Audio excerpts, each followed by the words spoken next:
तो उन्हीं तो सन्ध्यार पर 8-9टार दिखे बेर होते जाए बोलते टिकट कितने बेची हुई और कितने रह गई टाका दे दो रुपया दे दो टिकट कयटा बिक्री करछस कयटा रयेछे हिसाब नित कयटा बिक्री हयेछे टाकाटा बैगेर भितरे ढुकाया उनी आबार ओई हले जाइतो ओई हलेर मैनेजार थेके टिकट बिक्रिर टाकागुलो नित ओई हले जाइतो 3 शहरे ओनार 3टा हल छिलो तो हलगुलो मने करेन 9टार थेके 12टा नाले 10टार थेके 1टा এই হলগুলো সিনেমা হল চালায় তো টিকিট তো বিক্রি করে সারা দিন দিনভর যে টিকিট বিক্রি হয় উনি সন্ধ্যার পরে গোড়াই করে সর হয়ে যায় টিকিটের টাকাগুলো নিয়ে চলে আসে ওনার প্রশ্ন একটা টিকিট कितने बेची हुई और कितने रह गई टिकट बिक्री হইছে কয়টা রইছে কয়টা ওনার কাজ হলো এই 3টা বাস এই কথাগুলো বলতো আর টাকাগুলো নিয়ে চলে আসতো হযরত থানবী রহমাতুল্লাহ আলাইহি বলেন এই ভদ্রলোক আমাদের এলাকার সবচেয়ে ধনী ছিল উনি যেদিন মারা যাবে মৃত্যুর বিছানায় শুয়ে পড়ছে আহারে ওনার সবার পাশে বসে মা বাবা আত্মীয় স্বজন যারা ছিল ওনার আত্মীয় স্বজন বসে কোরআন পড়তেছে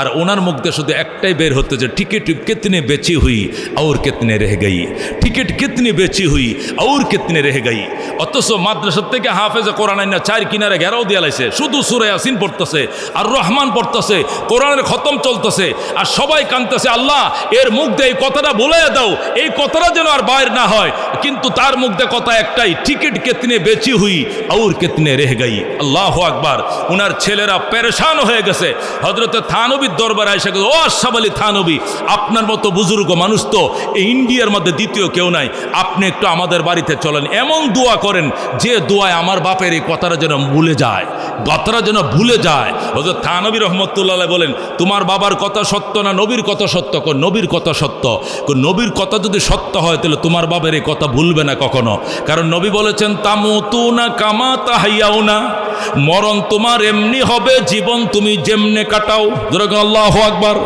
মরণ তোমার এমনি হবে জীবন তুমি যেমনে কাটাও ও তুহশারুনা কামা তামুতুন হাসর তোমার এমনি হবে মরণ তোমার যেমনে হয় আল্লাহু আকবার এটা নবীজির হাদিস তোমার বাবা সারা জীবনের কাজেই ছিল একটা টিকিট কিতনে বেচি হয়ে কিতনে রহ গই এটাকে তোমার বাবা ওজিফা বানাইছে এটাকে তোমার বাবা তসবিহ বানাইছে এই জন্য মৌতের বিছানা আরেকটা বের হবে এটা কল্পনাও করা যায় না তাহলে উনি বললেও মনে মনে বলুক আস্তে আস্তে বলো পাবলিকলি শোনাইতেছে যে আমরা কি দুনিয়াত বাস করা লাগতো না মানুষ বলবো এই বেটা তোর বাপ মরার টাইমেও সিনেমার কথা কয়ে মরছে টিকিটের কথা বলে বসে আমগোর কাছে মাইয়া বিয়ে দিব কেউ না আমগো মাইয়া কেউ বিয়ে করবো এই এলাকায় আমার থাকা লাগতো না হুজুর আমনে কোন বাপে জাহান নামে যাইলেও যাক মনে মনে কয়ে কয়ে যাক কিন্তু জুরে কয় কিনলে গিয়া হযরত থানবী কয় এমন কোনো তাবিজ তো আমার কাছে নাই এটা জুরে কব না আস্তে কব মাওলায় যেমনে বলা এমনে বলবে এরপরে যখন ওরা কান্নাকাটি শুরু করলো হযরত থানবী রহমাতুল্লাহ আলাইহি বলতেছে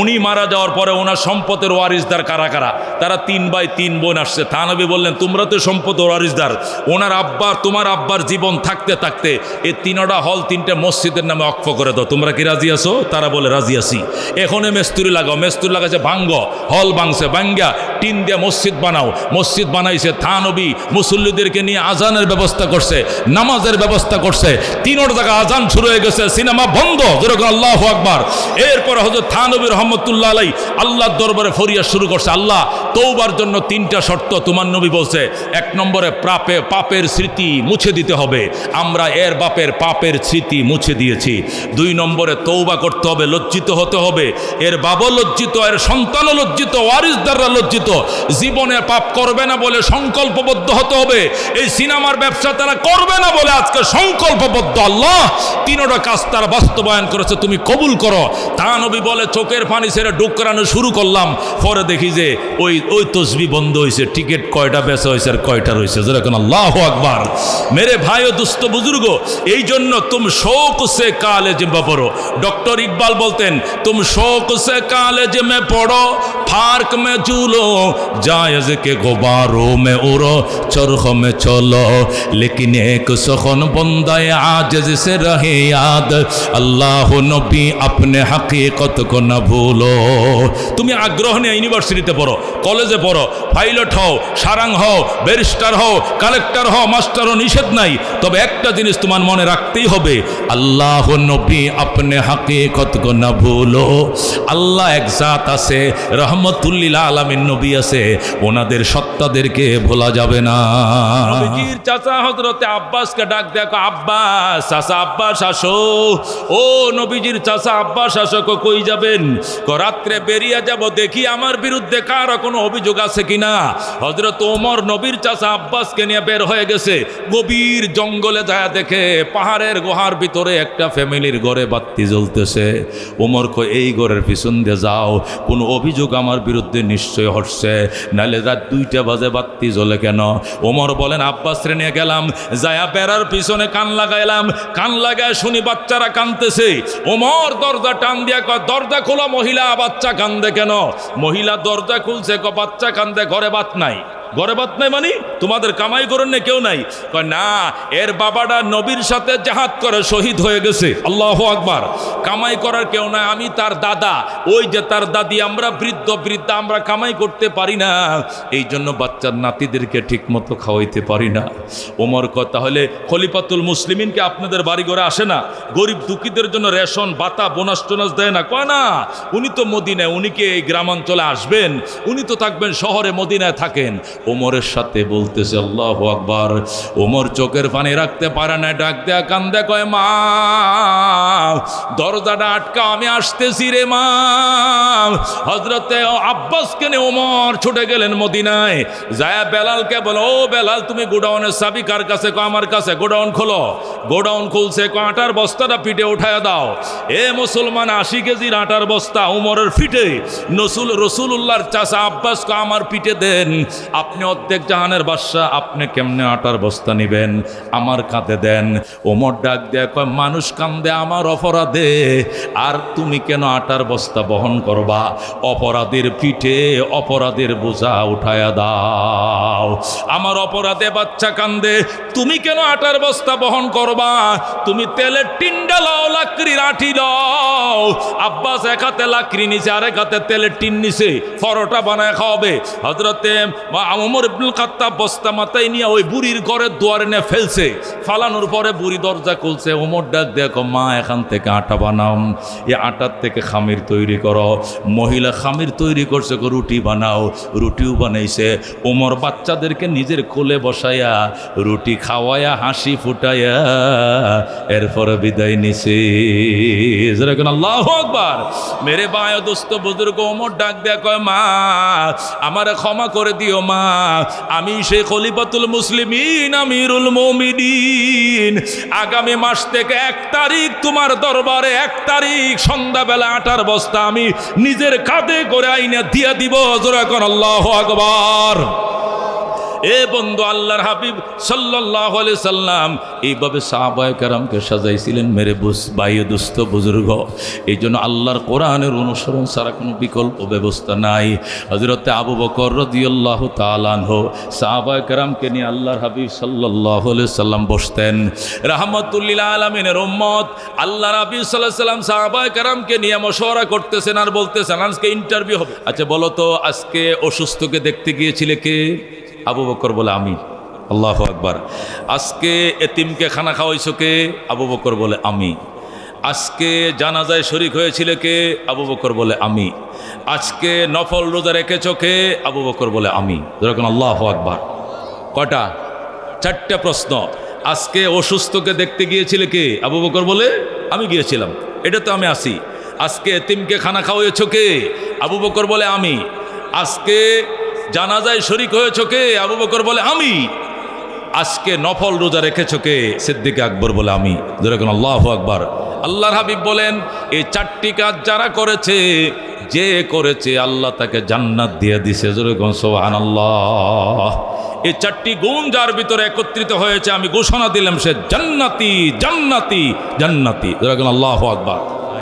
আল্লাহ নবী অনেক কান্দেছেন তাদের জন্য, নবী অনেক কেঁদেছেন তাদের জন্য, লাভ হয় নাই। আবু তালেবের ইন্তেকালের টাইমে নবী কেঁদেছেন, চাচাদের জন্য নবী কেঁদেছেন। আল্লাহ পরিষ্কার বলে দিয়েছেন, সাওয়াউন আলাইহিম আনজারতাহুম আম লাম তুনজিরহুম ফাহুম লা। এদেরকে ভয় প্রদর্শন করুন আর নাই করুন, এরা কোনো দিন হেদায়েত পাবে না, এরা কোনো দিন সঠিক রাস্তার সন্ধান পাবে না, কারণ হেদায়েতের জন্য এরা ভিক্ষুক হয় নাই, মহতাজ সাজে নাই। হেদায়েতের ভিক্ষুক সাজা ছাড়া কোরআন হেদায়েত করবে না। কথা কোন ঠিক কিনা? মেরে ভাই ও দোস্ত, আবু বকর সবসময় কাঁদতেন, আল্লাহ আমি যে ধর্মে আছি আমার মনে শান্তি নাই। ওমর বলতেন, আল্লাহ আমি যে ধর্মে আছি এর থেকে যদি আরো কোনো দামি ধর্ম, গ্রহণযোগ্য ধর্ম যদি আমি পাই, সাথে সাথে আমি ওই ধর্ম গ্রহণ করব। বাতিল ধর্মে থাকবো না, বাপদাদার ধর্মে থাকবো না। তাদের ভিতরে প্রেরণা একটাই ছিল, সঠিক ধর্মের সন্ধান পেলে সাথে সাথে ওই ধর্ম গ্রহণ করব। এই জন্য তারা দাওয়াত পাওয়া মাত্রই মুসলমান হয়ে যায়। কিন্তু আবু জেহেল, উতবা, শাইবা তাদের ভিতরে ওই মেহতাজি ছিল না। তাদের ভিতরে হেদায়েতের ভিক্ষুক হওয়ার লক্ষণ ছিল না। আল্লাহর দরবারে হেদায়েতের জন্য তারা লালায়িত ছিল না, এই জন্য তারা হেদায়েত পায় নাই। হযরত ওমর ফারুক রাদিয়াল্লাহু তাআলা আনহু তরবারি নিয়ে বের হইছে, নবীজির মাথা কাটবে, নবীজির কল্লা কাটবে। আজকে মুহাম্মাদের কল্লা কেউ রক্ষা করতে পারবে না, আমারে দেখাও মুহাম্মদ কোথায়। ওমরের বাল্য বন্ধু জিজ্ঞাসা করছে, কই যান দোস্ত? মুহাম্মাদের মাথা কাটতে যায়। অপরাধ কি করছে মুহাম্মদ? মুহাম্মদ এমন মায়ার কালাম তেলাওয়াত করে শোনায়, এর ভিতরে এত সুদা এত মধু, যে শুনে সেই মাথা নত করে কালমা পড়ে মুসলমান হয়ে যায়। সুতরাং এই মিশন বাস্তবায়ন হইতে দেওয়া যায় না, মুহাম্মদকে দুনিয়াতে খতম করে দিতে হবে। জোরে বলুন নাউজুবিল্লাহ। উমরের বাল্য বন্ধু যে মুসলমান হয়ে গেছে এটা উমরে জানতো না। ওমরটা বাল্য বন্ধু ডাক দেখ, ওমর এতিম নবীর যদি অপরাধ কোরআন তেলাওয়াতে হয়, তাহলে এমন অপরাধী তো তোমার ঘরে আছে, তোমার ঘরের বিচার আগে করো। ওমর কে আমার ঘরে কে? তোমার ছোট বোন ফাতেমা বিনতে খাত্তাব। তুমি হলো ওমর ইবনে খাত্তাব, তোমার বোনের নাম ফাতেমা বিনতে খাত্তাব, তোমার ভগ্নিপতি সাইদ ইবনে যায়েদ। এরা দুইজনকে এখন দেখে আইছি নবীজির সাহাবী উবাই ইবনে কাবকে দাওয়াত করে ঘরে আইনা আল্লাহর কোরআনের সূরা তাহা মুখস্থ করতেছে।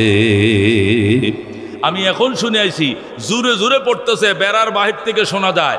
তোমার বোন ফাতেমা বিনতে খাত্তাবের চিনো? ওমরকে চিনবো না কেন? আমার আপন বোন, সহোদর বোন।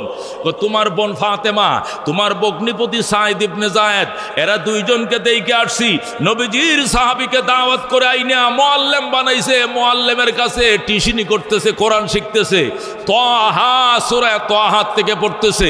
ওমরকে আমি চ্যালেঞ্জ করলাম, আমার ফ্যামিলিতে এটা হতে পারে না, বিশ্বাসযোগ্য নয়। সাহাবীকে আমিও চ্যালেঞ্জ করলাম, চলো। চ্যালেঞ্জের পরে হযরত ওমর আসলো, আয়েশা দেখে বেড়ার সাথে কান লাগায় শুনে ঠিকই তার ছোট বোন সূরা তাহা তেলাওয়াত করতেছে। তাহা মা আনজালনা আলাইকাল কুরআনা লিতাশকা ইল্লা তাযকিরাতাল লিমান ইয়াখশা তানজিলাম মিম্মান খালাকাল আরদা ওয়াস সামাওয়াতিল উলা আর রহমানু আলাল আরশি ইস্তাওয়া। হযরত ওমর তো শুনে মাথা নষ্ট। ওমর ডাক দেখো, ঠিকই তো আমার বোন কোরআন তেলাওয়াত করে, তবে প্রশ্ন হলে কোরআনের ভিতরে এত মায়া কেন রে? মনে হয় ভিতর থেকে আমারে ম্যাগনেটের মতো, চুম্বকের মতো টানতেছে। আল্লাহু আকবার। ওমরের বাল্যবন্দি কই, এটা কোরআনের আকর্ষণ, এটা কোরআনের মুজিজা। কই মনে হয় যেন বেড়ার ভিতর দিয়ে আমারে আকর্ষণ করতেছে, টানতেছে, ভিতরে আমার কলিজারা মনে হয় ছিঁড়ে নিয়ে যাবে, আমি তো টিকতে পারতেছি না। হযরত ওমর রাদিয়াল্লাহু তাআলা বোনরে ডাক দেয়, দরজা খোল। বোন ক দরজা খোলা যাবে না, জলদি করে খুললে বোন খোল, আমি তো ওকে মারবো না, আমি মারার জন্য এসেছিলাম, এখন নিয়ত পাল্টে গিয়েছে। বোন আল্লাহর কোরআন কাছে থেকে আমার শুনতে দাও। আল্লাহু আকবার। এরপরে বোন ওমরকে বিশ্বাস করতে পারে না। বোন ডাক দেখো, ভাইয়া তুমি যে লৌহ মানব এটা আমি ভালো করে জানি, তুমি বাইল দিয়ে ভিতরে ঢুকবা, এরপর আমার তুমি মারবা, দরজা খোলম না। বোন দরজা খোলে না।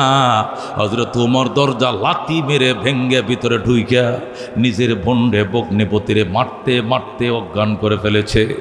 রাসূলের সাহাবী ঘরের কোনায় পলাইছে। নবীজির যে সাহাবী যিনি মুআল্লিম ছিলেন, যিনি পড়াইতেছিলেন, উনি পলাইছে পাটির ভিতরে, আর তারা দুইজনকে অজ্ঞান করে ফেলেছে। অনেকক্ষণ পর যখন হযরতে ফাতেমার জ্ঞান ফিরে আসছে, চায়া দেখে নিজের ভাইটা মাথায় ফানি ডালে। ফাতেমা ডাক দিয়া কো ভাইয়া তুমি কত বড় নিষ্ঠুর, আমার আম্মু যেখানে তোমারে পেটে ধারণ করছিল আমারে তো একেই পেটে ধারণ করছিল, তুমি যে আমার এইভাবে মাল্লা, তোমার কি একটু মায়াও লাগে নাই? তাছাড়া পরের সন্তানের গায়ে হাত তুললা কেন? মানুষ যত নিষ্ঠুর হোক না কেন নিজের ভাই বোনকে মারতে পারে, কিন্তু বগ্নিপতির গায়ে সভ্য সমাজে কেউ হাত তোলে না। তুমি কেন গো আমার স্বামীর গায়ে হাত উঠাইলা? আল্লাহু আকবার। উমর ডাক দেখো বোন, আল্লাহর কোরআন তেলাওয়াতের অপরাধে তোদেরকে মারি নাই, আমি মেরেছি। দরজাটা খুলতে দেরি করলে কেন? দরজাটা খুললে দেরি করলে কেন? আল্লাহর কোরআন কাছের থেকে শুনতে দেরি করলি কেন রে?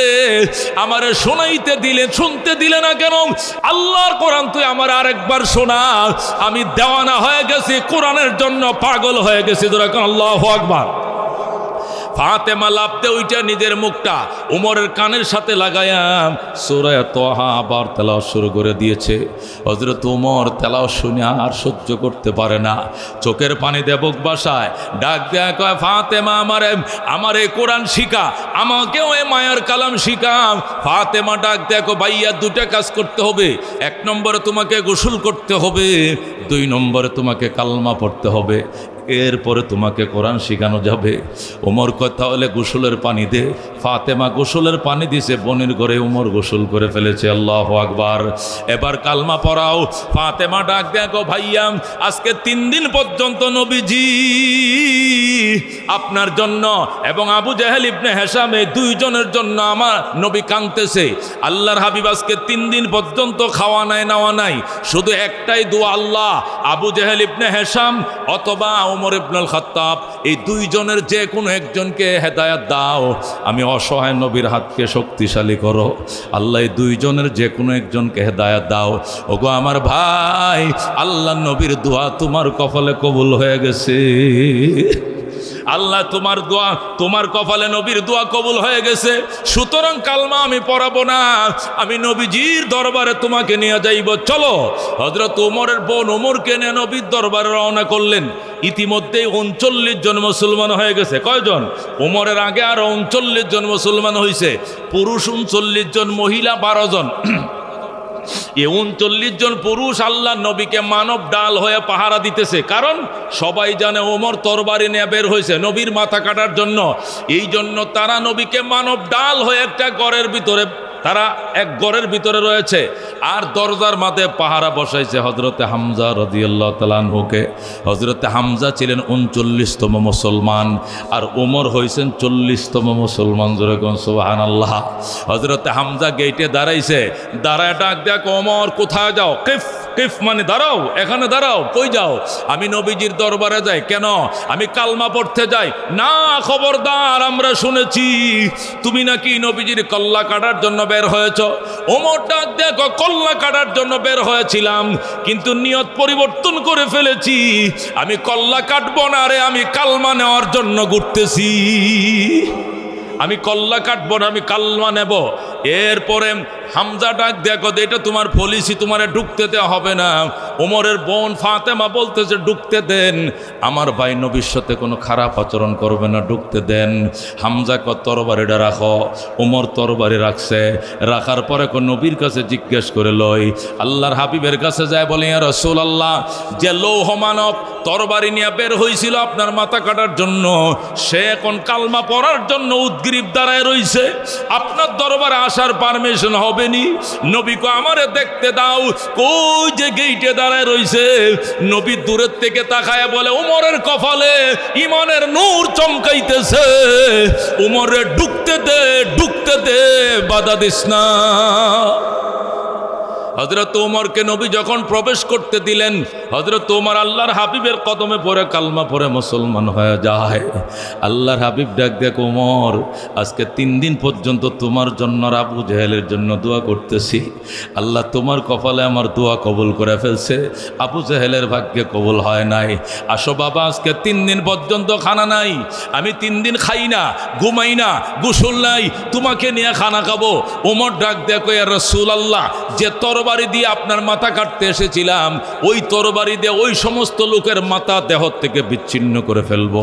কারা আপনাকে গালি দিয়েছে বলেন, কারা আপনাকে অপমান করেছে বলেন, কারা আপনাকে কষ্ট দিয়েছে বলেন, কি দুঃখে 3 দিন পর্যন্ত আপনি খান নাই, ঘুমান নাই।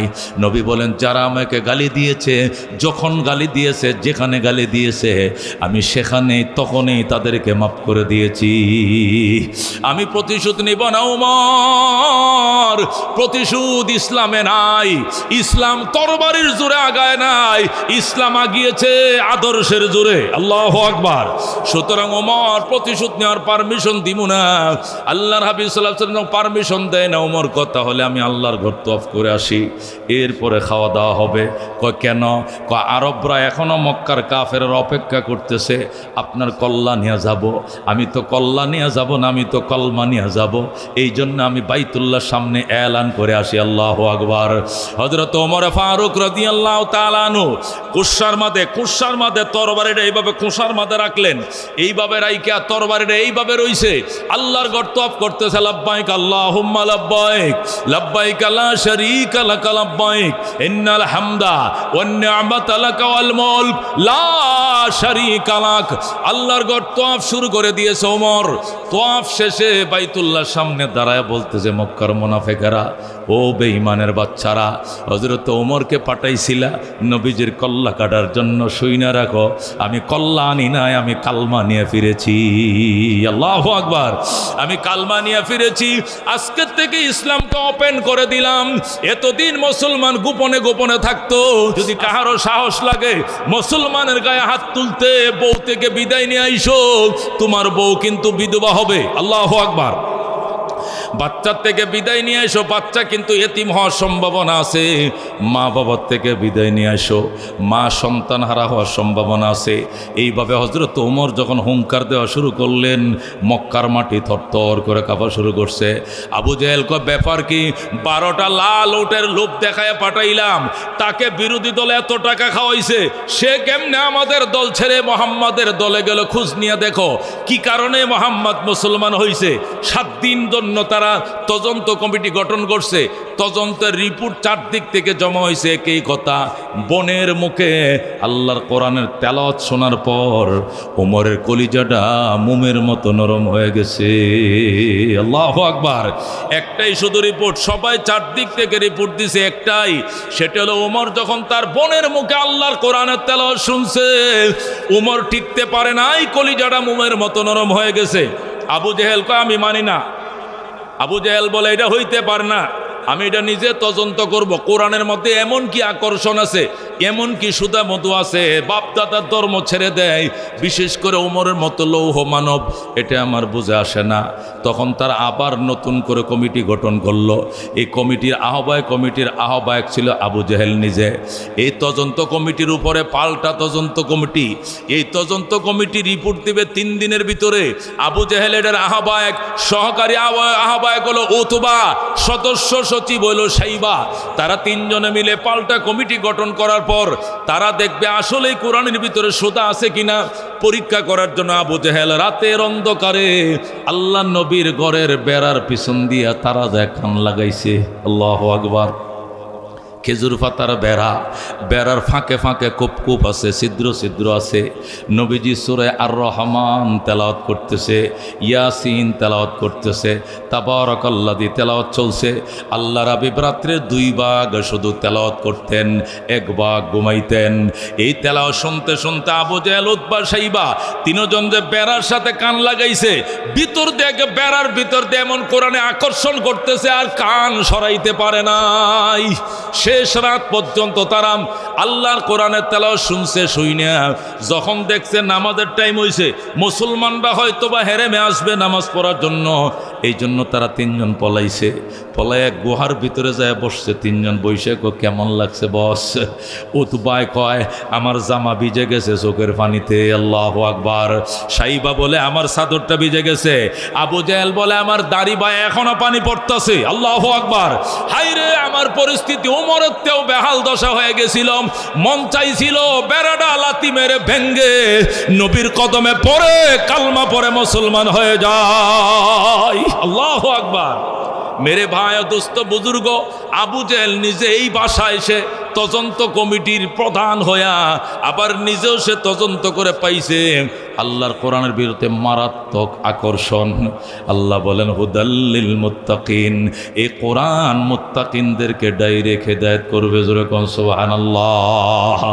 আরবরা যখন দেখলো কোরআন এটার ভিতরে জাদু, এর ভিতরে মধু, এর ভিতরে সুদা, এটা দিয়া হেদায়েত ছাড়া আর কিছু পাওয়া যায় না, এই দিয়া জাতিকে আল্লাহু আকবার গুমরাহি থেকে একমাত্র রক্ষা করা যায়। আর যারা এই কোরআন মেনে চলবে বাপদাদার ধর্মের অস্তিত্ব রাখবে না, এই জন্য তারা জরুরি সংসদে অধিবেশন ডেকে কোরআনের বিরুদ্ধে তারা প্রজ্ঞাপন জারি করলো।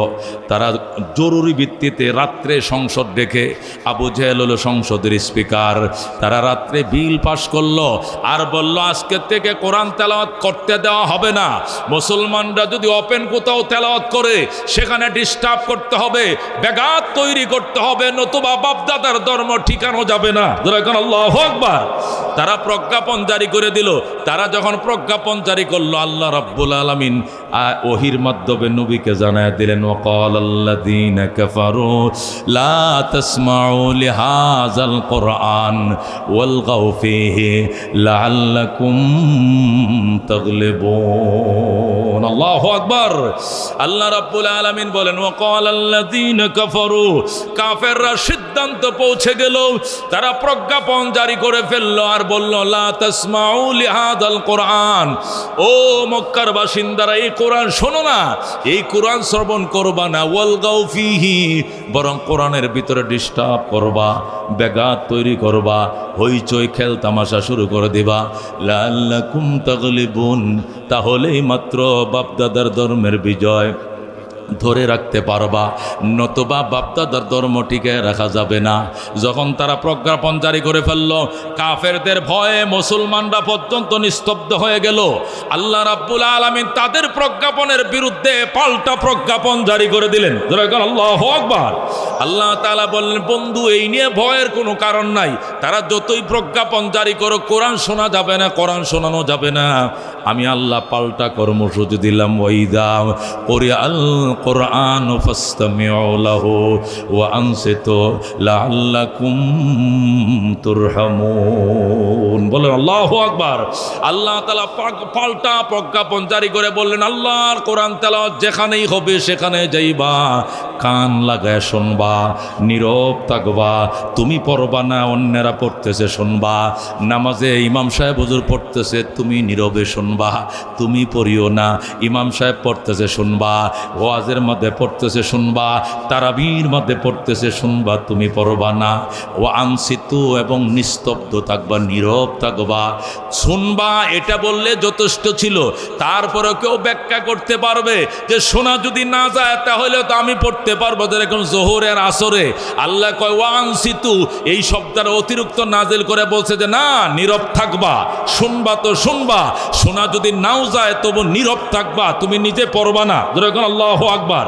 এই আয়াত থেকে ইমাম আবু হানিফা রহমতুল্লাহ আলাই এবং ইমাম আহমদ ইবনে হাম্বল রহমতুল্লাহ আলাই একমত। তারা বলেন ইমাম যখন কিরাত পড়বে, ইজা কানা লাকুম ইমামুন ফাকিরাতুল ইমাম লাকুম কিরা, যেহেতু ইমামের পিছনে ইক্তাদাইতু বিহাযাল ইমাম বলেছ, ইমামের কিরাতেই তোমার কিরাত, তুমি কিরাত পড়বা না, চুপ করে থাকবা, শুধু শোনা গেলে আমিন পিছন দিয়ে বলবা, ওয়ালা দাল্লিন বলার পরে তুমি কিছুই পড়বা না। আল্লাহু আকবার। এই জন্য মেরে ভাই দোস্ত বুজুর্গ, এবার আন্দাজ করে দেখেন আল্লাহর কোরআনের কি আকর্ষণ। এই কোরআন দিয়ে যদি মেরে ভাই দোস্ত বুজুর্গ সিনাটাকে সাজানো হয়, এই সিনাটা আর সে আজিম হয়ে যাবে। যেরকম সুবহানাল্লাহ। আল্লাহর হাবিব বলেছেন ওই অন্তর আর জাহান্নামের আগুন এক জায়গায় যাবে না, যে অন্তরের ভিতরে আল্লাহর কোরআন প্রবেশ করেছে। সুবহানাল্লাহ।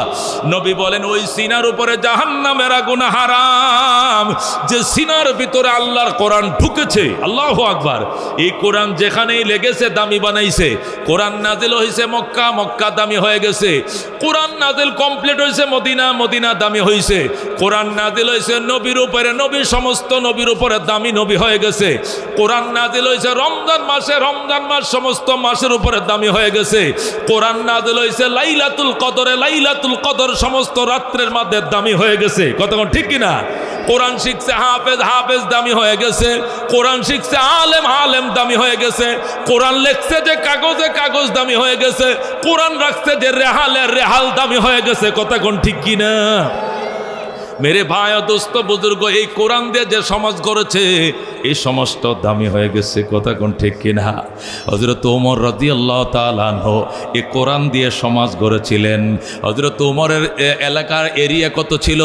বাংলাদেশের এরিয়া হলো 1,55,000 বর্গ মাইল, আর ওমরের শাসন এরিয়া ছিল 2,55,00,000 বর্গ মাইল। বলেন সুবহানাল্লাহ।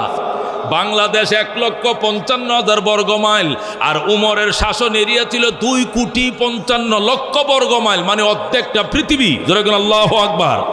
এরপরে ছোট্ট একটা কোরআন দিয়া শাসন করার কারণে কি হয়েছিল অবস্থা কিতাবে লেখে, ওমর শুয়ে রয়েছে মদিনায় খেজুর গাছের তলায়। সেখান থেকে 1,500 মাইল পশ্চিমে আফ্রিকার জঙ্গল থেকে হরিণ আর সিংহ একসাথে নেমে আইছে পানির ঘাটে পানি পান করার জন্য। হরিণ আর সিংহ একটার গালের সাথে আর একটা গাল মিলায়া পানি পান করে। হরিণ সিংহর দিকে তাকায় না, সিংহ হরিণের দিকে তাকায় না। পানি পান করে সিংহ এদিকে যায়, হরিণ ওদিকে যায়। কিছু দূর দূরে যায় হরিণ দাঁড়ায়, মামা একটু দাঁড়ান, মামা দাঁড়ান। সিংহ কি কবি, জলদি ক। আগে তো আপনাদের অত্যাচারে জঙ্গলে থাকতে পারি নাই, কিন্তু এখন এত বড় পরহেজগার কেমনে হইলেন? বাগিনাদের একটু খবরও লন না, ঘটনা রাখি। আমরা ভালো আছি না মন্দ আছি একটু খবর তো লইবেন। এই যে একসাথে পানি পান করলাম, একটু জিজ্ঞাইলন না কেমন আছোস বাগিনা। সিংহ ডাক দেখো, বাগিনা কথা কম ক, হযরত ওমরের শাসন চলছে। আল্লাহু আকবার। হযরত ওমরের শাসন চলছে, এখানে খাতির করার সময় নাই। যদি জিজ্ঞেস করে কেমন আছো, আর তুমি যদি মাইন্ড করো আর ওমরের কাছে বিচার যায়, ফাঁসা লাল বানায় দিবে। क्या नजर थी जिसने मुर्दों को मसीहा कर दिया, दिल को रोशन कर दिया, आँखों को बीना कर दिया, खुद न थे जो राह पर औरों के हादी बन गए। क्या नजर थी जिसने मुर्दों को मसीहा कर दिया, दिल को रोशन कर दिया, आँखों को बीना कर दिया, दुर्फशानी ने तेरी कतरों को दरिया कर दिया, दिल को रोशन कर दिया, आँखों को बीना कर दिया। ज़रूर मरहबा। হযরত ওমর প্রত্যেকটা দুনিয়া শাসন করে। আল্লাহু আকবার বলেন। হযরত ওমর যখন দখল করে নিলেন রোম, মানে ইটালি, ইটালি তখন রোম ছিল পরাশক্তি, পারস্য ছিল পরাশক্তি। দুই পরাশক্তিকে ওমর দখলে নিয়ন্ত্রণে নিলেন। রোম নিজের দখলে, পারস্য দখলে, ইয়ামেন দখলে, বাহরাইন দখলে, মিশর দখলে, সিরিয়া দখলে, সব ওমর দখলে নিয়ে নিলেন। হঠাৎ করে সংবাদ আসছে, ওমর এখনো জেরুজালেমটা দখলে আনা যায় নাই। ইহুদি বস্তি জেরুজালেমটা এখনো আমাদের নিয়ন্ত্রণের বাহিরে। জেরুজালেম নিয়ে যদি একটু মনোনিবেশ দিতেন ভালো হতো। ওমরের কাছে যখন বিচার দেওয়া হলো, সাথে সাথে ওমর চিঠি লিখলেন, ও জেরুজালেম কর্তৃপক্ষ, ইহুদির বাচ্চারা, হে ইসরায়েলের দল ইহুদিরা, আমি খলিফাতুল মুসলিমিন ওমর ইবনুল খাত্তাব বলছি, চিঠি পাওয়া মাত্রই বাইতুল মুকদ্দাসের চাবি, কাগজপত্রের মিউটেশন, খারিজনামা সহ মদিনায় ওমরের কাছে পাঠায়া দাও। দেরি করলেই যুদ্ধ হবে। যারা কোন আল্লাহু আকবার। হযরত ওমর যখন চিঠি পাঠাইলেন কার কাছে? মদিনার থেকে 1700 কিলোমিটার দূরে জেরুজালেম কর্তৃপক্ষ ইহুদিদের কাছে যখন চিঠি পাঠাইলেন, ইহুদিরা চিঠি পড়তেছে আর পশমের গোড়ায় গোড়ায় পানি বের হইতেছে। সর্বনাশ! ওমরের সাথে রোমাঞ্চ সেনারা পারে নাই, ইটালিয়ান বাহিনী পারে নাই, রাশিয়ার বাহিনী পারে নাই, ইরানি বিপ্লবী ঘাটটা পারে নাই, ইয়েমেনিরা পারে নাই, আমরা জেরুজালেমরা তো পারবই না। কি চিঠির উত্তর দেওয়া যায়? তাদের সেনা সবাই নিয়ে বসছে। বসার পরে তারা ও সিদ্ধান্তে উপনীত হয়েছে, তারা চিঠির উত্তর দিছে, জাহাপনা ও খলিফাতুল মুসলিমিন আমিরুল মুমিনিন ওমর, আপনার সাথে যুদ্ধের সামর্থ্য আমাদের নাই, নিয়ত আমাদের নাই।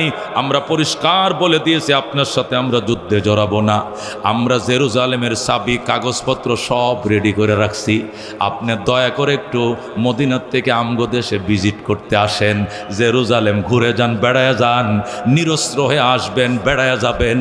আপনাকে দেইকে আমরা সিদ্ধান্ত নিতে চাই কোন শক্তির বলে অর্ধেকটা জাহানকে দখল করছেন। আল্লাহু আকবার।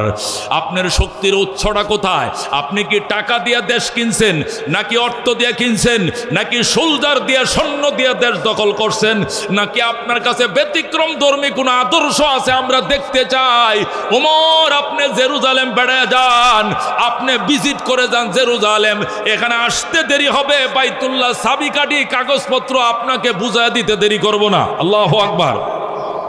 হযরত ওমর রাদিয়াল্লাহু তাআলার সাথে সাথে গোলামকে অর্ডার দিয়ে দিলেন, গোলাম এই শাহী উট রেডি করো, গদি লাগাও আর লাগাম লাগাও, চাবুক রেডি করো, জেরুজালেম যাব রেডি করো। গোলাম সাথে সাথে শাহী উট সাজাইলেন, রেডি করলেন। হযরত ওমর লাফ দিয়ে বসছে। মদিনার থেকে জেরুজালেম 1700 কিলোমিটার। হযরত ওমর উটের পিঠে উইটা বসছে। গোলাম রে বলছে, যাও 1700 কিলোমিটার বেশি না। গোলাম লাগাম ধরে টানতেছে আর মনে মনে বলতেছে, 1700 কিলোমিটার যদি আমার দিয়ে লাগাম টানায় তাহলে রাস্তার মধ্যে আমি শেষ হয়ে যাব। এই লম্বা রাস্তা আমি কেমনে যাব? খলিফাতুল মুসলিমিন তো বসেই থাকবে, যে তো অর্ধেক জাহানের বাদশা, আমার দিয়ে সারা ফট টানাবে, আমার আর রেহাই নাই। বস আরেকটা গোলাম নিলে ভালো হয়, বদলায় পথ হাঁটব। ওমর বলছে, অন্য কোনো কথা চলবে না, চলো। গোলাম করবে কি? লেগাম ধরে টানতেছে, যাইতেছে। হযরত ওমর ঘোড়ার পিঠে, উটের পিঠে বসে আল্লাহর কোরআন তেলাওয়াত করতেছে। হঠাৎ করে তিন মাইল শেষ হয়েছে, 1 মঞ্জিল। 3 মাইলে 1 মঞ্জিল হয়। যখন 1 মঞ্জিল শেষ হয়েছে, ওমর কো, গোলাম দাঁড়াও। গোলাম কয়, কেন? নাস্তা করবেন নি না? প্রস্রাব করবেন নি না? নমাজের টাইম হয়েছে না? কয় না। দাঁড়াইব কেন? কয় বেটা, তোরা দাঁড়াইতে কইছি, এত প্রশ্ন কিসের? দাঁড়া। সাথে সাথে গোলাম দাঁড়াইছে। হযরত ওমর গোড়ার থেকে লাফতে নাইমা এবার গোলাম রে কয়, তুই উইঠে বয়। আল্লাহু আকবার। তুই উটের পিঠে উইঠে বস। এখন অর্ধেক জাহানের বাদশা ওমর লেগাম ধরে টানবে। আল্লাহু আকবার।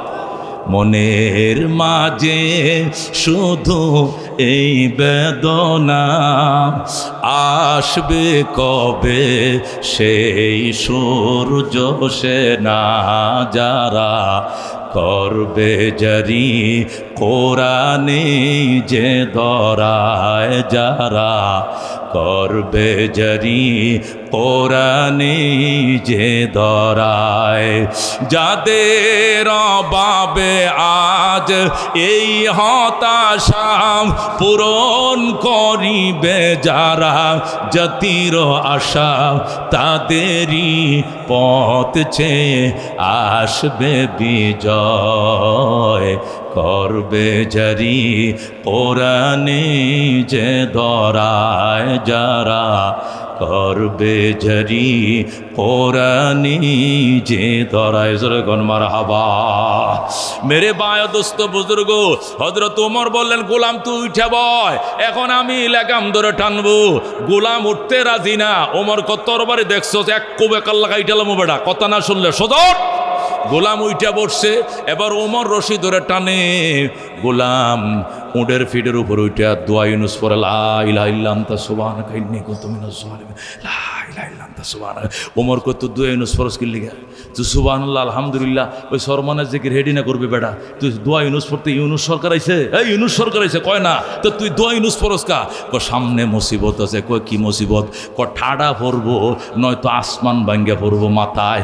কারণটা কি? অর্ধেক জাহানের বাদশা লাগাম ধরে টানে, আর আমি গোলামের পুত গোলাম উটের উপরে বইসা রইছি। জোরে আল্লাহু আকবার। ওমর ডাক দেখা, গোলাম তোমার কবরে তুমি যাইবা, আমার কবরে আমি যাব। আল্লাহ যদি হাসরের ময়দানে জিজ্ঞাসা করে, ওমর তোরে প্রেসিডেন্ট বানাইছিলাম আমি, অর্ধেক জাহানের বাদশা বানাইছিলাম আমি, এই গোলামডারে দিয়া 1700 কিলোমিটার রাস্তা টানাইলি, এত বড় জুলুমটা তার উপরে করলে ওমরের কাছে কোনো জবাব নাই। আল্লাহু আকবার। এই জন্য আমি সিদ্ধান্ত নিয়েছি, এক মঞ্জিল আমি টানবো তুই বসবি, আরেক মঞ্জিল তুই টানবে আমি বসবো। গোলাম কয় সবটাই মেনে নিলাম, কিন্তু কি আবার সর্বশেষ সিরিয়াল যেটা আসবে, যেখানে জেরুজালেম কর্তৃপক্ষ ফুলের মালা পরানোর জন্য আসবে, ওখানে যদি সিরিয়াল আমার আসে টানার, তাহলে তো বালা, আমি টানবো, আপনি বৈশা থাকবেন। কিন্তু সিরিয়াল যদি আপনারটা আসে, দয়া করে আমারে দিয়ে দিবেন। আল্লাহু আকবার। ওমর হবে না, আমার সিরিয়াল আসলে আমি টানবো, তোর সিরিয়াল আসলে তুই টানবি, এটা সামনের চিন্তা এখন করে লাভ নাই, চলো চলো বইলা ফালা বদল হইতে হইতে হইতে সর্বশেষ সিরিয়াল আইছে, ওমরে টানবে, গোলামে বসবে। আল্লাহু আকবার। এখন উমরে টানতেছে, গোলাম বইসে রইছে। জেরুজালেম কর্তৃপক্ষ, ইহুদিরা, 3 বাহিনীর প্রধানরা, মিনিস্টাররা, মন্ত্রীরা, তারা ফুলের মালা নিয়ে দাঁড়ায় রইছে। প্রত্যেক জাহানের বাদশা আইতেছে, উমর আসতেছে, না জানি উমর কেমন। উমরকে মালা পরানোর জন্য তারা কাঁচা ফুলের মালা নিয়ে দাঁড়ায় রইছে, অথচ উমর রশি ধরে টানে, গোলাম বইসে রইছে। গোলাম কয়, বস আল্লাহর হস্তে বলছি সিরিয়ালটা আমারে দেন, আমনে বসেন, কারণ মালাটি সব আমারে পরাইব, আমনেরে চিনতো না। উমরে কয়, এইটাই তো ইসলামের আদর্শ, এইটা দেখার জন্যই তারা আমারে দাওয়াত করে আনছে। আল্লাহু আকবার। বেটা, আমার আদর্শ, ইসলামের আদর্শ দেখানোর জন্যই তো তারা আমারে আনছে, আমার সিরিয়াল তোরে দিব কেন? আমি রশি ধরে টানবো, তুই বসবি, মালা তো আমারে ফরাইব, ফরাক ফরে তুই কয়ে দিবে, আমি না উনি। আল্লাহু আকবার। বেরে ভাই, দুস্থ বুজুর্গ, যেই কথা সেই কাজ। ওমর সর্বশেষ সিরিয়াল পাইছে, লেকাম ধরে টানতেছে, আর গোলাম বসে রয়েছে। ইহুদি কর্তৃপক্ষ আইসা গোলামরে মালা পরানো শুরু করছে, গোলামরে সেলামালকি দিতেছে, হাতে পায়ে সুমাইতেছে। আরবরা তো সুমায়, গোলামের গালের খাল বাকলা তুলে লাইতেছে সুমায়া, শুধু গোলামের হাতে পায়ে সুমায়। আর অর্ধেক জাহানের বাদশা পাইছি, হায় হায়, গোলাম কো আমি না, উনি বাদশা, উনি লেগাম ধরে টানতেছে, মালা উনারে ফরান ধরে। আল্লাহু আকবার। ও মেরে বায়, দুস্থ বুজুর্গ, হাসার বিষয় নয়, এখান থেকে নেওয়ার বিষয়। অর্ধেকটা দুনিয়া শাসন করছে, এমনি নয়। ইনসাফ কেমন ছিল! ইহুদি কর্তৃপক্ষ অবাক হয়ে গেছে, কয় আপনি নি বাদশা? কয় ইউকালু।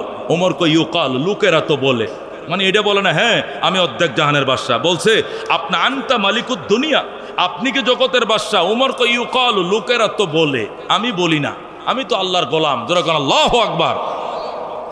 আপনি যে লেকাম ধরে টানেন, এই ছেলেটা কি আপনার ছেলে নি? কয় না। এটা কি ভাইস প্রেসিডেন্ট নি? কয় না। উনি কি সহকারী কোনো মন্ত্রণালয়ের দায়িত্ব আছে? কয় না। তেরে বয় রাখছেন কি লেগে? কয়টা আমার টাকার কিনা গোলাম। ধরে কোন আল্লাহু আকবার। তা গোলাম বসে থাকবে, মালিক কেন টানবে? কয় উনি আগের মঞ্জিলে উনি টানছে, এখনের মঞ্জিলে আমার সিরিয়াল আসছে। এটাই ইসলাম, এটাই সাম্য, এটাই মানবিক মর্যাদা। এটা ইসলামে শিখায়, আমরা শিখি না। ধরে কোন আল্লাহু আকবার। এটাই সাম্য, এটাই মানবিক মর্যাদা, এটাই ন্যায় পরণতা। এই স্লোগান দিয়ে দেশ স্বাধীন হয়েছিল 53 বছর আগে। এখনো পর্যন্ত মানবিক মর্যাদা, সাম্য কারে কয় আমরা দেখি না। এই কথা ঠিক কিনা? হযরত ওমর ডাক দিয়া কয় এটাই সাম্য, এটাই মানবিক মর্যাদা, এটাই ন্যায় নিষ্ঠা। নবীজি আমগরে শিখাইছেন। এই জন্য সারা রাস্তায় এক মঞ্জিল সে টেনেছে, আমি বসেছিলাম, পরের মঞ্জিল আমি বসেছি, সে টেনেছে।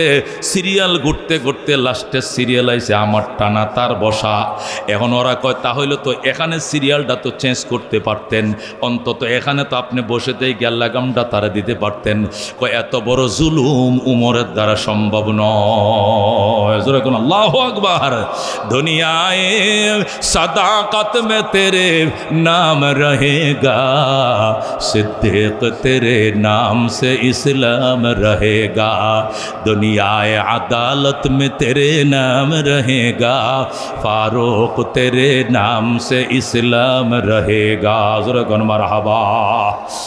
मेरे भाई दोस्तों बुजुर्गों, की ছিল সাহাবায়ে কেরাম অবস্থা। এই জন্য বলতেছিলাম আল্লাহর কোরআন, এই কোরআন দিয়ে সাহাবাকে এত সুন্দর করে সাজাইছেন, এই কোরআন দিয়ে অন্তরকে আলোকিত করেন। বাচ্চাদেরকে ছোটবেলা কোরআন শেখান। আত-তালিমু ফিস সিগার কান্নাকশা ফিল হাজার। ছোটবেলার শিক্ষা পাথরের দাগের মতো, পাথরের দাগ যেরকম মুছে না, ছোটবেলার কোরআনের দাগ কোনোদিন অন্তর থেকে মুছবে না। কথা কোন ঠিক কিনা?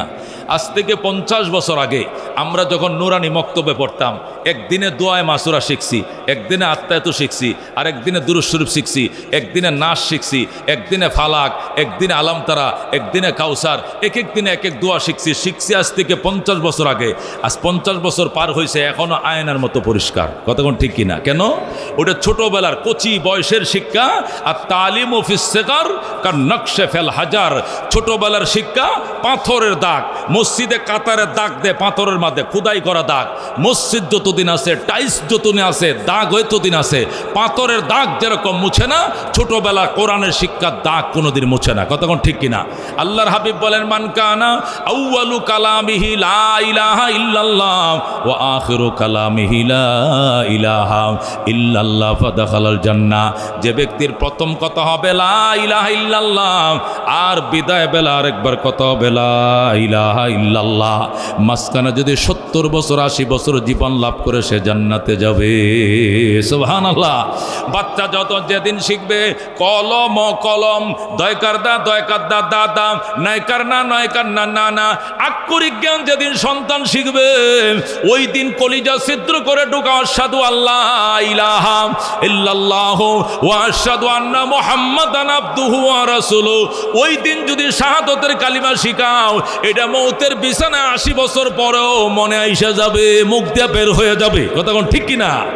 আজ যদি মনে করেন যে অনার্স মাস্টার্স পড়ানির পরে পরীক্ষা দিয়া এবং ভার্সিটিতে ভর্তি করার আগে গ্যাপের মধ্যে 3 মাস কোচিং পড়ায়া এরপরে কোরআনটা শিখাই এলাম, এই 3 মাসে শিখবে 3টা সূরা, এইটারও 3 লাইন মুখস্থ হলে 9 লাইন ভুলে যাবে।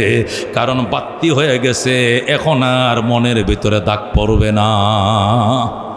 আমার মুসল্লি সিল্লা 3টা দিয়েছে, একটা তো রংপুর, একটা দিনাজপুর, একটা ঠাকুরগাঁও। 3 সিল্লা দিয়ে মাশাআল্লাহ আইসে। আর পরে চাচা 3 সিল্লা দিয়েছেন, বয়স কত? 59 বছর আমার, রিটায়ার্ডের পরে 3 সিল্লা। কি শিখছেন? 2-3টা দোয়া শিখে আইছিলাম, এটিও যমুনার হেপারে থুয়েছি। কারণটা কি? যাও শিখছিলাম বুড়া বয়সে, তো এই পারে আর আনতে পারি নাই, ওই একটি মনে নাই। কি শিখছিলাম? আল্লাহ মাগফিরলি, আল্লাহ মাগফিরলি, আল্লাহ মাগফিরলি মা হাইনা, হ্যাঁ হ্যাঁ হাইনা হাইনা হাইনা। এরপরে কি শিখছিলেন? মাইতিনা মাইতিনা, ওরে অশাহিদিন, হ্যাঁ অশাহিদিন। আমি কয়ে দিলাম হ্যাঁ, মানে কি মনে পড়তেছে কিছু কিছু। 3টা চিল্লা 120 দিন দিয়েছে, 3টে দোয়া আবার আমার সাথে মস্কারি করে হুজুর এটি যমুনার হেপারে তুইস। মানুষ মশার ডরে কয়েল জ্বালায়, মশার ডরে মশারি টাঙ্গায়, আরো কত কাজ করে বেড়ে দুস্থ বুজুর্গ।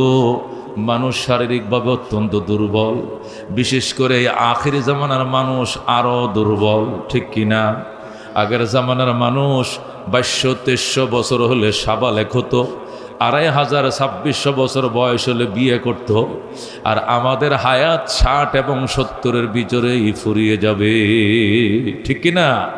আমরা শারীরিকভাবে 3.5 হাত, বেশি নয় 3.5 হাত, শারীরিকভাবে দুর্বল, খানাফিনাও দুর্বল।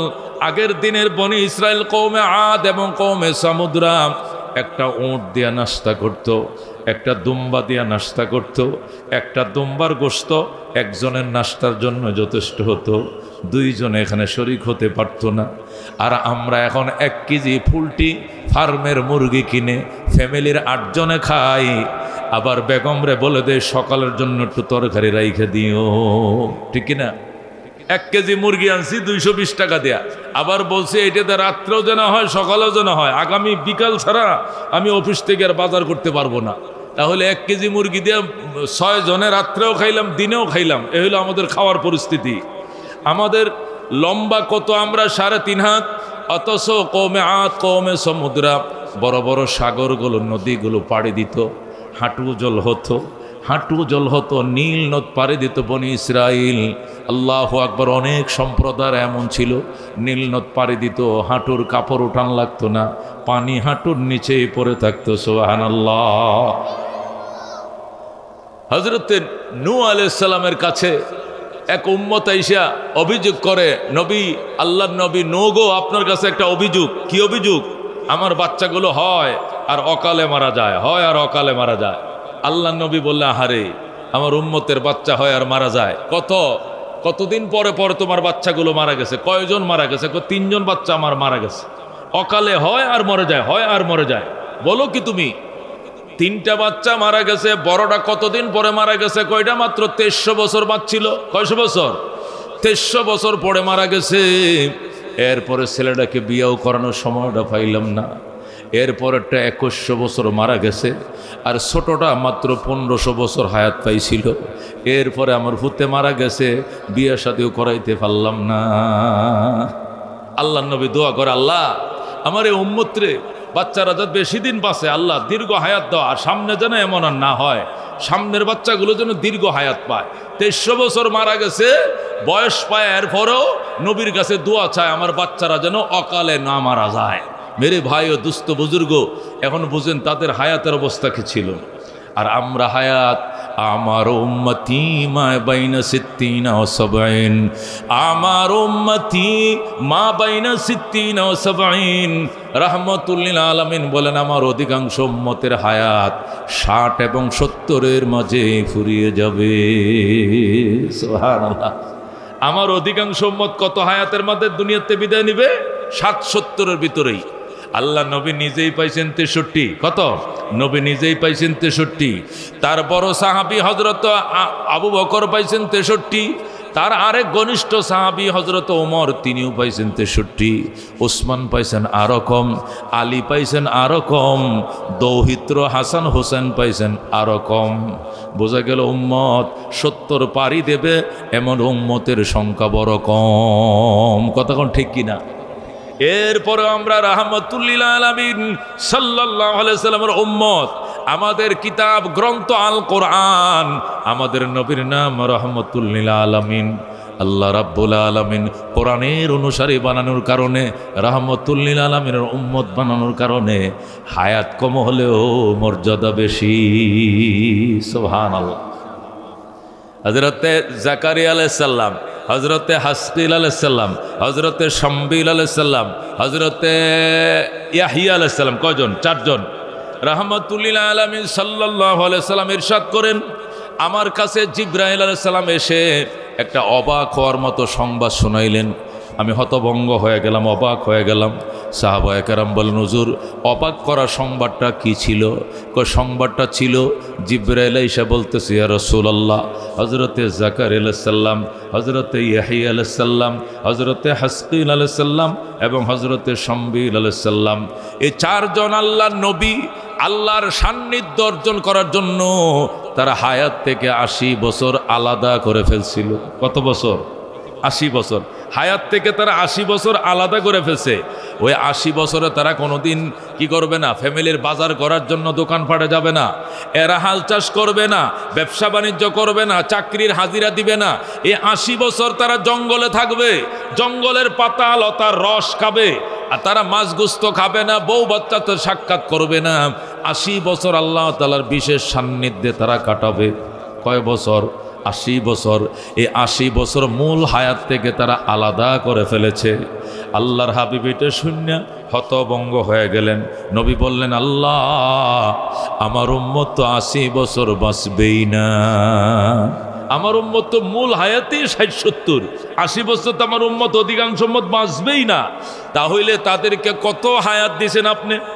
যারা ইবাদতের জন্য আল্লাহ তাআলার বিশেষ সান্নিধ্য অর্জন করার জন্য 80 বছরকে আলাদা করে, তাহলে তাদের মূল হায়াত কত ছিল? আমরা যেরকম চিল্লার জন্য 40 দিন আলাদা করে ফেলি, চাকরির থেকে অবসর হয়ে লই, রিটায়ার্ড হয়ে লই, আল্লাহ রাস্তা 3 চিল্লা দিব, 120 দিন দিব। এই 120 দিন কি ফ্যামিলির বাজার করে? 120 দিনকে চাকরিতে হাজিরা দেয়, 120 দিনকে হাল চাষ করে, সম্পূর্ণ আলাদা হইয়া এই লেক সিটির মানুষ চলে যায় সিরাজগঞ্জ 1 চিল্লা, কে আর পরে দেয় কে কোথায় ঠাকুরগাঁও আরেক চিল্লা, সিলেট দিছে আরেক চিল্লা। 340-120 দিন হায়াত থেকে আলাদা করে আল্লাহর পথে ঘুরতেছে, দিনে দাওয়াত নিতেছে, দাওয়াত দিতেছে, আল্লাহ বিল্লাহ করতেছে, আল্লাহর সান্নিধ্য অর্জন করার জন্য সে আল্লাহর পথে গেছে। অথবা 40 দিনের জন্য হজে চলে গেলাম, মক্কা মদিনা কাটাবো, আরাফা মিনা মুজদালিফা কাটাবো, হায়াত থেকে 40 দিন আলাদা করলাম, এটা আল্লাহর বিশেষ সান্নিধ্যের জন্য, নতুবা উমরার জন্য আলাদা করলাম। তাহলে আমাদের হায়াত হলো 60-70 বছর, আমরা 120 দিন আলাদা করি কি জন্য? আল্লাহর বিশেষ সান্নিধ্য অর্জন করার জন্য। আর তারা হায়াত থেকে 80 বছর আলাদা করে ফেলছে, যেরকম আল্লাহু আকবার। তাহলে তাদের মূল হায়াত কত হবে? কমপক্ষে কত বছর? 2000 বছর, 3000 বছর হায়াত হবে, 2500 বছর হায়াত হবে, সেখান থেকে 80,000 বছর তারা আলাদা করে, 80 বছর তারা আলাদা করে ফেলেছে সান্নিধ্য অর্জন করার জন্য। তাহলে তাদের হায়াতের সংখ্যা কত? আল্লাহর হাবিব আল্লাহর দরবারে কাঁদতে শুরু করেন, আল্লাহ আঙ্গুল কামড়াইতেছেন নবীজি, আল্লাহ আমার উম্মতরে তো গোটা হায়াতে দিছো তুমি 60-70 বছর, এর ভিতরে আমার অধিকাংশ উম্মত দুনিয়া ছেড়ে চলে যাবে আল্লাহ, আর তারা 80 বছর শুধু তোমার সান্নিধ্যের জন্য জঙ্গলে কাটায়, আমার উম্মত তো এই বিশাল সান্নিধ্য অর্জন করার থেকে মাহরুম হলো, বঞ্চিত হলো।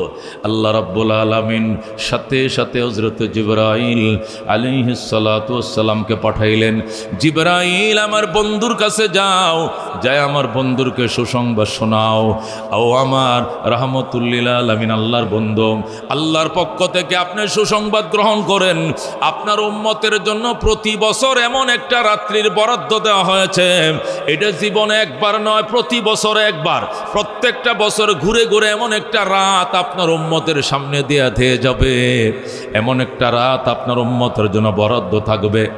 এক রাত যদি ইবাদত করতে পারে আপনার উম্মত, তারা 80 বছর ইবাদত করে 80 বছরের মর্যাদা লাভ করছে। আর আপনার উম্মত এক রাত্রের ইবাদত করে 83 বছর 6 মাসের ইবাদতের সওয়াব লাভ করবে। ওই রাতটা কোন রাত?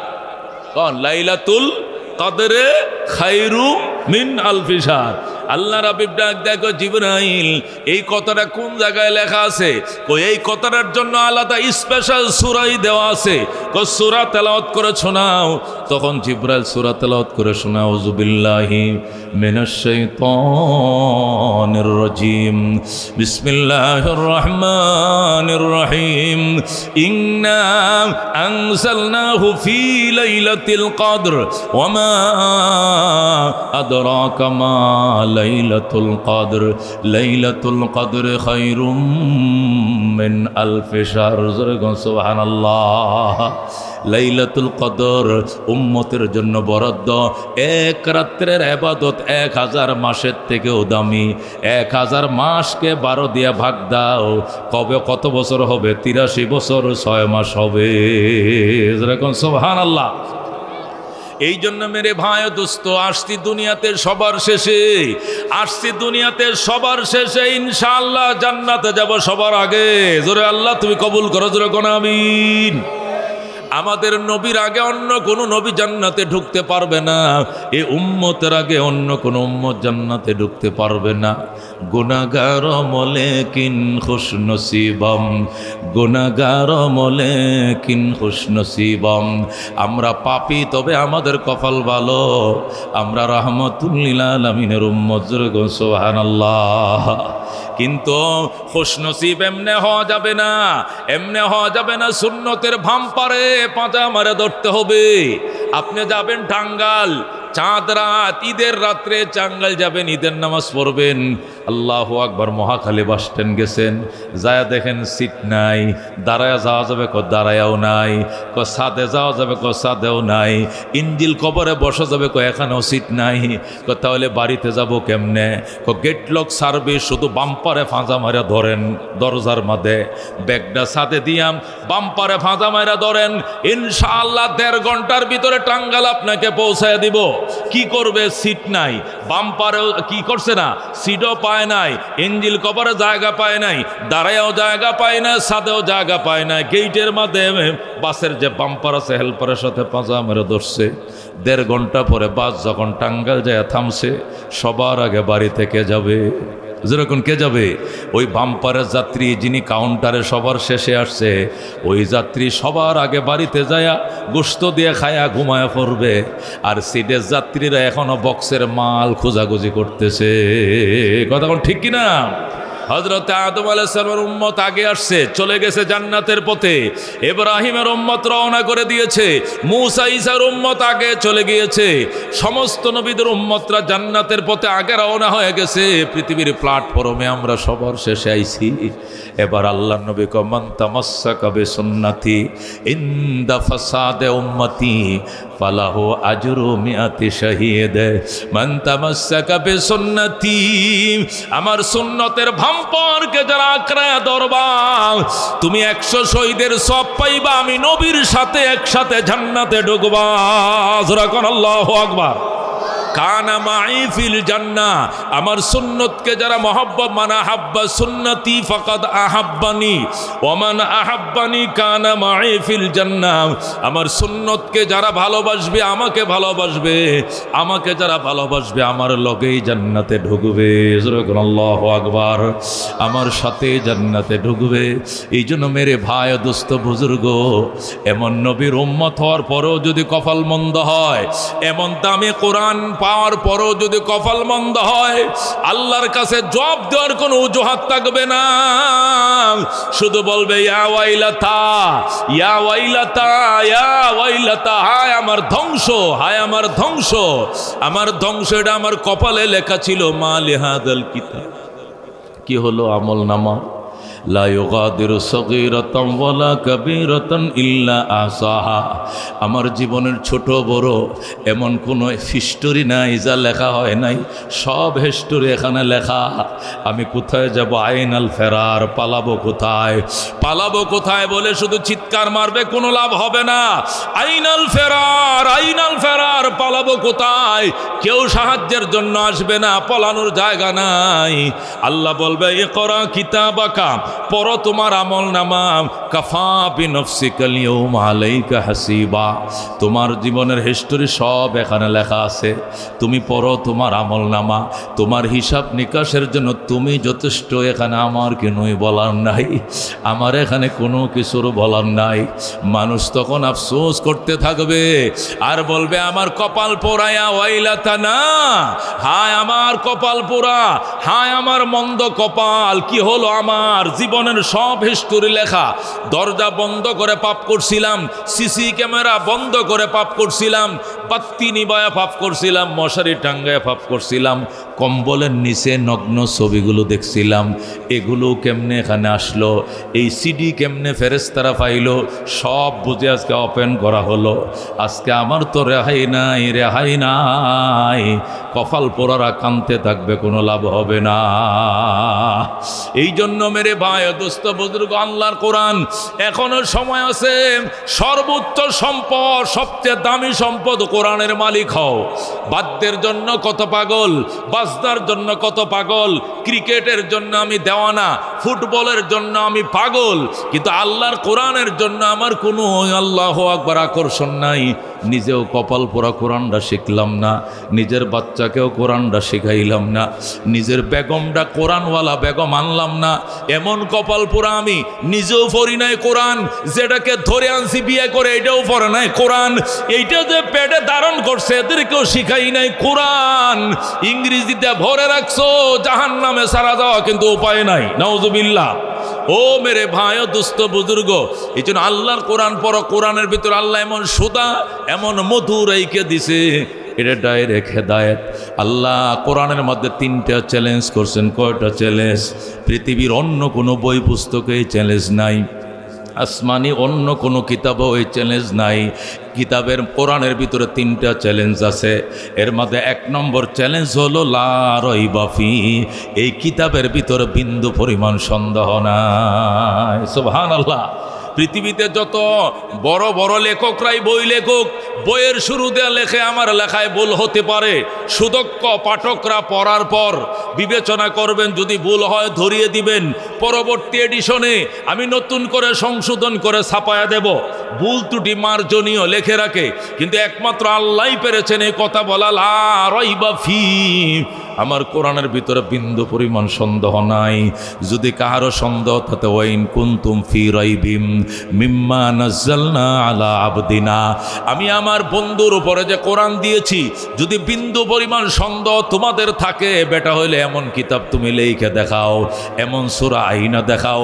যদি সূরা না পারো, একটা আয়াত হলে দেখাও, একটা শব্দ পর্যন্ত লেখার ক্ষমতা নাই। কথা কোন ঠিক কিনা?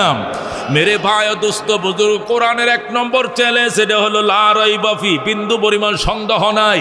2 নম্বর চ্যালেঞ্জ হলো হুদাল্লিল মুত্তাকিন, এই কোরআন মুত্তাকিনদেরকে হেদায়েত করবে। আল্লাহু আকবার।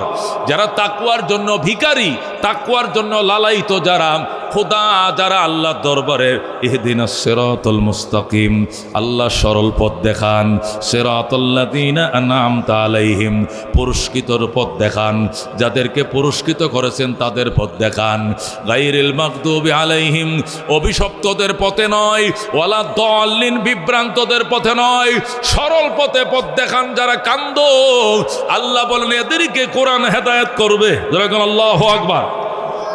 এ কোরআন আবু জেহেলকে হেদায়েত করে নাই, উতবা শাইবাকে করে নাই, কারণ তারা মনে করত মুহাম্মদ আমাদের বাতিজা, আমরা লাগি তার চাচা, চাচার থেকে বাতিজা বেশি বুঝে না, বাতিজার থেকে হেদায়েত নেওয়ার দরকার নাই। এই জন্য তারা নিজেদেরকে ছোট বানায় নাই, ভিখারি বানায় নাই, মহতাজ বানায় নাই, হেদায়েত তারা পায় নাই। এই জন্য মেরে ভাই ও দোস্ত বুজুর্গ, কোরআনের ফজিলত নিয়ে বয়ান করতে শুরু করতেছিলাম। আপনাদের কাছে আকুল আবেদন, আপনাদের বাচ্চাদের যদি মৃত্যুর টাইমে কালিমা নিশ্চিত করা লাগে, মৃত্যুর টাইমে ঈমান নিয়ে কবরে যাওয়া যদি নিশ্চিত করা লাগে, তাহলে আল্লাহ চাহিত যখন বাচ্চারা কথা বলা শিখবে, প্রথমে কালিমাটা শিখায় নেবেন। আল্লাহর কোরআন থেকে কিছু সূরা শিখায় নেন, দোয়া দুরূদ শিখায় নেন, মক্তবে পাঠায় হোক, নুরানিতে পাঠায় হোক, মসজিদের ইমাম মুয়াজ্জিনকে বাসায় আইনে হোক, কচি বয়সে আল্লাহর কোরআন সূরা কেরাত যা শিখানো শিখায় নেন। একবার শিখাবেন, চিরদিন মনে থাকবে, মত পর্যন্ত মনে থাকবে। কতক্ষণ ঠিক কিনা? আর যদি মনে করেন যে এসএসসি পরীক্ষাটা দেওয়ার পরে ভার্সিটিতে অ্যাপ্লাই করার আগে যে 6 মাস গ্যাপ থাকবে, ওই টাইমে হুজুরকে আইনিয়া 6 মাসের জন্য টিউশনি করাইয়া আমি আমার ছেলেদেরকে কোরআন হাদিস সব শিখাই এলাম, মুডেও পারবে না, বাত্তি হয়ে যাবে। তখন কোরআন ঢুকবে না, কোরআন ঢুকবে না, মেধা নেবে না। বড় কঠিন জিনিস কোরআন। আল্লাহ বলেন ওয়ালাকাদ ইয়াসসারনাল কোরআন লিযিক, কোরআন আমি সহজ করব কার জন্য? যারা কোরআন শিখতে চায়, তাদের জন্য, আগ্রহীদের জন্য। কোরআন কিন্তু সহজ জিনিস নয়, বড় কঠিন জিনিস। কতক্ষণ ঠিক কিনা? আল্লাহ মানুষকে, আমাদের নবীকে কোরআন দেওয়ার আগে কোরআন সেধেছেন পাহাড়কে। পাহাড়কে আমি সরি, আমি পারবো না। পরে কাকে? আসমানকে, অসম্ভব, আমি পারবো না। জমিনকে, আমিও পারবো না। আল্লাহ কয় আমি আসমানকে সেধেছিলাম, জমিনকে সেধেছিলাম, পাহাড়কে সেধেছিলাম, ফাআবাইনা আইয়াহমিলনাহা ওয়া আশফাকনা মিনহা ফাহামালাহাল ইনসান। পাহাড়, জমিন, আসমান সবাই ভয়ে আতঙ্কিত হয়ে কয় ওজনই কোরআন আমাদের দ্বারা সম্ভব নয়। আল্লাহ কয় ফাহামালাহাল ইনসান, অবশেষে কোরআন গ্রহণ করেছে মানুষ। যেরকম আল্লাহু আকবার। এই ওজনে কোরআন যারা পাহাড়ে সাহস পায় নাই, আমরা করেছি। আসমানে সাহস পারে নাই, আমরা করেছি। জমিনে নিতে চাই নাই, আমরা নিয়েছি।